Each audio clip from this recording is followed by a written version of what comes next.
इस समय आप इस पर ध्यानस्थ हो सकते हो। परमेश्वर के वो गुण वर्णन किए हुए हैं जिनसे आप परिचित नहीं हैं। एक ही गुण पर थोड़ा चिंतन करेंगे तो ध्यान का विषय बन सकता है ये पूरे का पूरा भजन।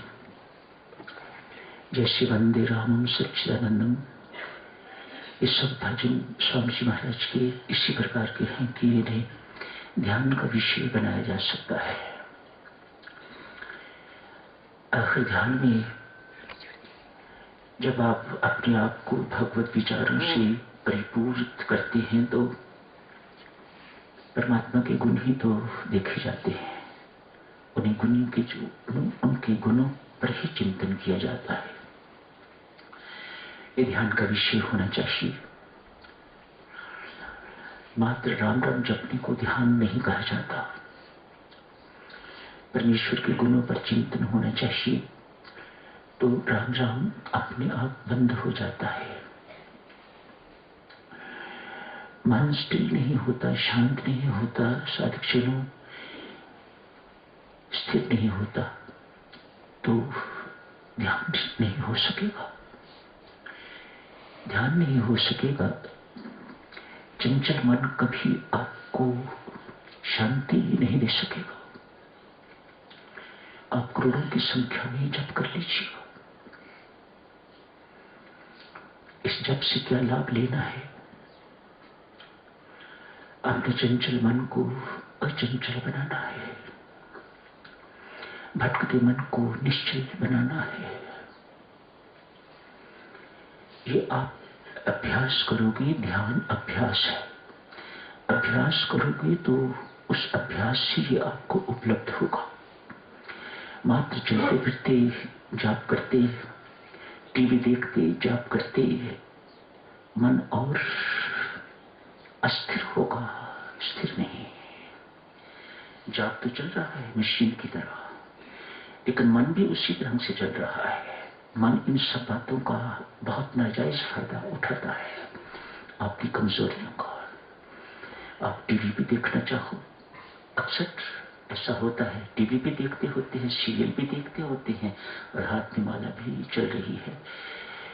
कोई लाभ नहीं इससे, ऐसी वैसी टीप चल रहा है। जाप से यही तो लाभ लेना है कि उस समय का सदुपयोग हो सके। जो टीवी देखने में दुरुपयोग हो रहा है, और आप तो टीवी भी देखना चाहते हैं और जाप भी करना चाहते हैं, तो इससे मन और बिगड़ेगा, मन ठीक नहीं होगा, ये कभी शांत नहीं हो पाएगा। और बिना शांति परमात्मा के साथ आपका कभी एकात्म नहीं हो पाएगा। मेरे से कोरे कागज पर लिखवा लो। जैसा परमात्मा है वैसा ही आपको बनना पड़ेगा। जैसा निश्चित वह है, स्थिर वह है, शांत वह है, आनंदमय वह है, वैसा ही आप अपने आप को बनना होगा। तभी उससे एकात्मता की हो सकेगी, तभी उससे एकतारता हो सकेगी, अन्यथा नहीं। परमात्मा के गुणों का चिंतन मन को स्थिर करने में बहुत लाभदायक है। ये वचन वंदे रामम सच्चिदानंदम, कम से कम दो ये वचन तो ध्यान का विषय, चिंतन का विषय बनाए जा सकते हैं। धन्यवाद, बहुत धन्यवाद। देखिए सच्चों है तो ये सत्य, इसमें कभी भी संदेह नहीं होना चाहिए। बदकिस्मती है कि हमें विश्वास नहीं होता, संदेह अधिक है, विश्वास कम। लेकिन जो कुछ कहा गया है, फिल्मी गाना है या जैसी भी है, जो कुछ कहा गया है परमेश्वर के लिए, वह इससे भी सत्य है, अक्षरशः सत्य है। जितना वह प्यार करता है हमसे, अपने बच्चों से, इतना कोई नहीं कर सकता। कोई संसारी माँ एक यूनिट क्या प्यार करेगी उसके मुकाबले में असंख्य माताओं का प्यार उस मालिक के हृदय में, उस जगजननी के हृदय में। ऐसा विश्वास यदि हो जाए, समझ लेना सपना सफल हो गई और कुछ करने को शेष नहीं है। पुनः अर्ज करूंगा, बहुत दुष्कर कार्य है, बहुत कठिन है। ऐसा विश्वासी कभी कहीं स्वप्न में भी भटकने की नहीं सोच सकता। जिसके सिर पर तू है उसे कोई और दर देखने की जरूरत नहीं, देखना भी नहीं चाहिए। ये व्यभिचार है, परमात्मा को पसंद नहीं है। दर दर भटकने वाला वे कहीं कभी नहीं रहता। अनेक बार आपकी सेवा में अर्ज कर चुका हूं, भ्रमर अनेक फूलों पर जाता है, जहां उसे रस मिलता है, अधिक मिलता है और अधिक मिलता है। कहीं थोड़ा फीका है, कहीं मीठा है, कहीं कैसा है। जहां से उसे अधिक मिलता है, एक फूल से उड़ के दूसरे पर, तीसरे पर, ये उसका स्वभाव है। चंपा के फूल पर कभी नहीं जाता। एक संत ने बगीचे में खड़े ये दृश्य देखा और चंपा से पूछा, तुझमें है 3 गुण, पास भी है, सुंदरता भी है, सब कुछ है, पर तेरे पास भ्रमर क्यों नहीं आता? चंपा का पुष्प बहुत सुंदर उत्तर देता है, महात्मन,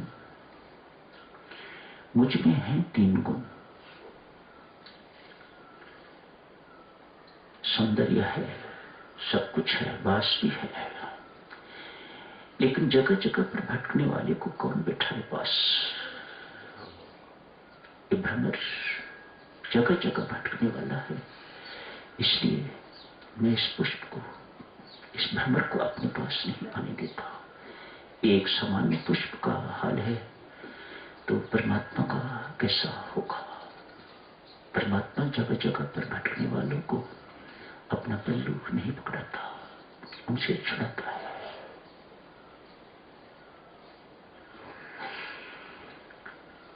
एक शब्द की, एक भक्त की उदासी कैसी होती है। वह इन बातों पर उदास नहीं होता जिन बातों पर हम सामान्य व्यक्ति उदास होते हैं।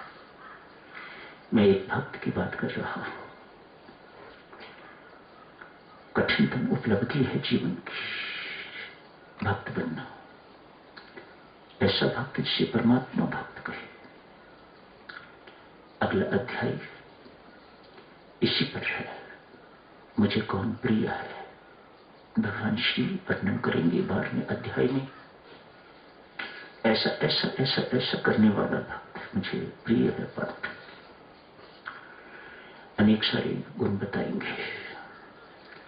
ऐसे भक्त की उदासी का कारण क्या है? आज एक भक्त को स्वप्न आया, इसी भजन पर है दिव्य बात, अभी 11वें अध्याय की बात नहीं। देवदूत खड़े हैं, हाथ में सूची पकड़ी हुई है। स्वप्न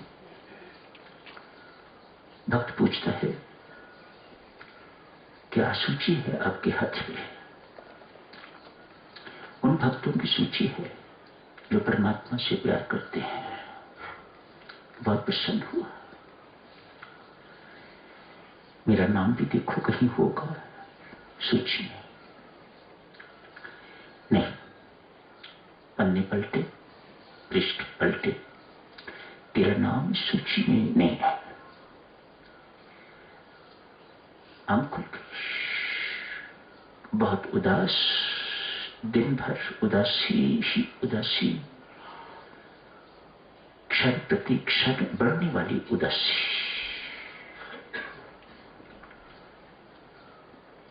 मैं परमात्मा के अतिरिक्त और किसी को प्यार करता ही नहीं। यदि किसी बंदे की सेवा भी करता हूं तो परमात्मा का रूप देख के। मैं किसी बंदे की सेवा नहीं करता, अपने परिवार की सेवा नहीं करता, संसार की सेवा नहीं करता। इनके लिए जो कुछ भी करता हूं नारायण समझ के करता हूं, परमात्मा समझ के करता हूं। बड़ा आश्चर्य है, मेरा नाम इस सूची में नहीं है। मेरा तो परमात्मा के अतिरिक्त और किसी से प्यार है ही नहीं। भक्त के रोगों को कौन समझ सकता है? सामान्य व्यक्ति तो नहीं समझ सकता कि क्यों उदास रहा है। कोई वैसा ही भक्त होगा तो वह समझेगा, डायग्नोज करेगा कि इसको क्या रोग है लगा हुआ, प्रेम रोग लगा हुआ है इसे। नब्ज मेरी को देख के बोला, यो तबीब, ये मरीज इश्क है, इसकी दवा पर्दे में हो। उर्दू का शेर रामसुख जी। नब्ज मेरी को देख के बोला, यो तबीब, तबीब हकीम को कहते हैं जो उर्दू में, ये मरीज इश्क है, इसकी दवा पर्दे में हो, अलग से छुपा के इसका इलाज किया जाए। भक्त के रोग को कोई भक्त ही डायग्नोस कर सकेगा। लोग पूछते हैं, कुछ कहता नहीं है। दिन भर उदासी में व्यतीत हुआ, ये भक्त की उदासी है। मैं परमात्मा के अतिरिक्त किसी से प्यार करता नहीं। बड़ा आश्चर्य है कि परमात्मा की भेजी हुई सूची में मेरा नाम तक नहीं है। कहीं टेल एंड पर भी होता, कहीं अंत में भी होता तो मुझे तसल्ली होती कि परमात्मा को मेरा नाम याद है, एक प्यार करने वाले का नाम याद है। दुखी मन सो गया, नींद आई नहीं आई, ऐसों को नींद भी नहीं आती। झपकी लगी, फिर स्वप्न हुआ, फिर देवदूत आए। आज भी हाथ में सूची। पूछा, किस लिए आए हैं मेरे पास? भक्त ने पूछा, निराश है अंदर से। कहा, आज मेरे पास दूसरी सूची है, मेरा नाम तो इसमें भी नहीं होगा ना, तो जिनका नाम है उनके पास जाओ, मेरे पास क्या करने के लिए आए हो? नहीं भक्त, इसमें तेरा नाम है। क्या ये भी उन्हीं की सूची है जो परमात्मा से प्यार करते हैं? नहीं, ये उनकी सूची है जिनसे परमात्मा प्रेम करता है। और इसमें भक्त तेरा नाम सबसे ऊपर है। ये उपलब्धि है। भक्तजनों, राम नाम के उपासक हो ना, इससे कम में समझौता नहीं करना। इतनी प्रीति करो, वह कर्म करो, ऐसे कर्म करो, ऐसे कर्म करो कि परमात्मा प्रेम करने लग जाए। बस फिर जिंदगी में और कुछ करने योग्य नहीं रहेगा। ये भजन पाठ करते हो, नाम जपते हो, ध्यान में बैठते हो, सेवा करते हो, सत्कर्म करते हो, तरह तरह की पूंजियां इकट्ठी करते जा रहे हो, मात्र इसलिए ना किसी भी बहाने परमात्मा मेरे अनुकूल हो जाए, किसी भी बहाने परमात्मा मुझे प्रेम करने लग जाए। आंसू बहाते हो, रोते हो, बिलखते हो, अपने प्रेम के चिन्ह दिखा रहे हो, या इसलिए उदास हो। वह दिन कब आएगा जब परमात्मा मुझे अपना कहेगा, कहेगा मैं तेरे से प्यार करता हूं। वेट टिल दैट, तब तक साधना जारी रखिएगा। आज देखिए सत्संग ज्ञान में अध्याय की समाप्ति होती है, विश्व रूप दर्शन। कल 12वां अध्याय शुरू होगा। कुछ दिन पहले आपसे अर्ज की थी, इस अध्याय के लक्ष्य अनेक सारे होंगे, पर मुझे जो लक्ष्य लगता है मैं ये छोटी बुद्धि का हूं। मुझे ये लगता है अर्जुन के माध्यम से हम सबके अंदर छिपा हुआ अभिमान, कर्तव्यपन का अभिमान, कर्तृत्व छोटे से लेके बड़ा परमात्मा निकालना चाहता है। वहां डिमॉन्स्ट्रेशन कर रहा है परमात्मा, गुरु डिमॉन्स्ट्रेट करके दिखा रहा है। ये विश्व रूप अपना दिखाया है, कोई पिक्चर नहीं दिखाई, कोई सीन नहीं दिखाया। इसके पीछे बहुत बड़ा अभिप्राय है, उद्देश्य है। वह ये कि वे सब कुछ देख के तो उसके अंदर जो कर्तव्यपन का अभिमान है कि मैं करने वाला हूं, मैं इसको मारूंगा, इसको मारूंगा, कैसे मारूंगा, द्रोणाचार्य को मैं कैसे मारूंगा, भीम को मैं कैसे, भीष्म पितामह को मैं कैसे मारूंगा जिनकी गोद में मैं खेला हुआ। ये कर्तव्यपन उसके अंदर बड़ा हुआ है और भगवान इसको खत्म करना चाहते हैं, इसलिए ये सब कुछ करना पड़ा नाटक।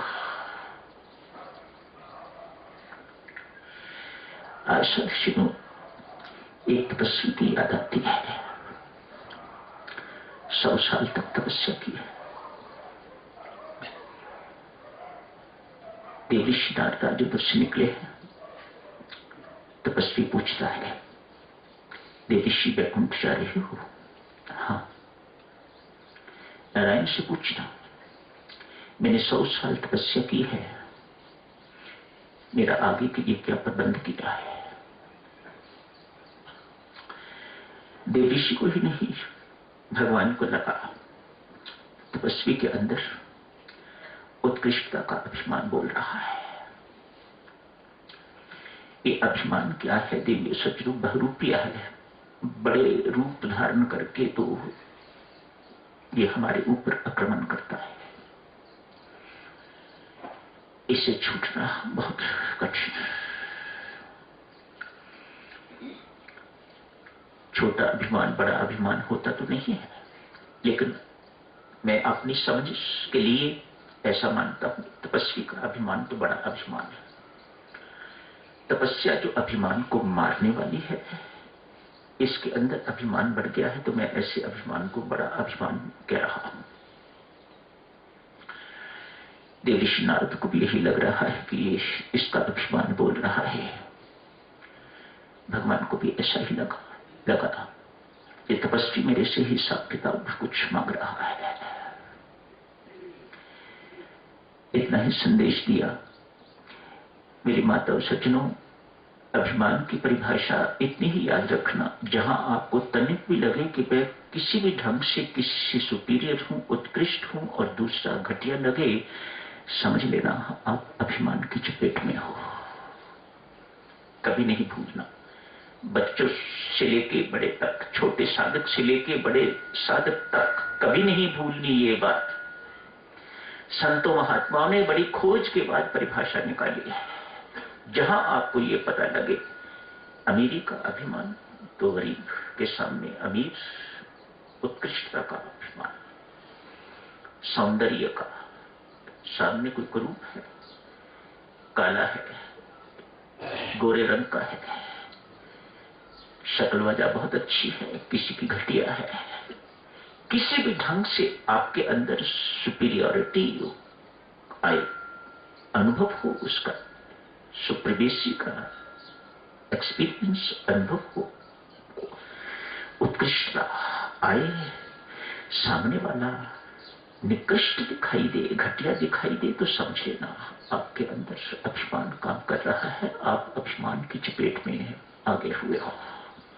भगवान ने आज यही सोच के मात्र इतना ही संदेश भेजा है। समय हो गया है साधकजनों, संदेश सुन लो, बाकी की चर्चा कल करेंगे।